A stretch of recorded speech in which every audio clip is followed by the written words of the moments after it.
Aerial photography of the Wakhan Corridor. Welcome to one of Earth's most remote and stunning landscapes, the Wakhan Corridor. From high above, we're soaring over this narrow finger of land in northeastern Afghanistan, squeezed between Tajikistan to the north and Pakistan to the south. Look at those magnificent Pamir Mountains rising over 20,000 feet, their snow-capped peaks glowing in golden light.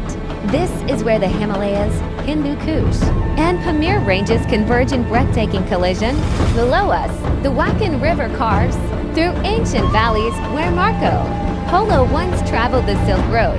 Notice the complete isolation, no paved roads, no modern infrastructure, just pure wilderness. See those tiny dots? Those are Wakhi nomads and their yak herds, living as their ancestors did centuries ago. This corridor is so remote that it served as a buffer zone during the Great Game between the Russian and British empires.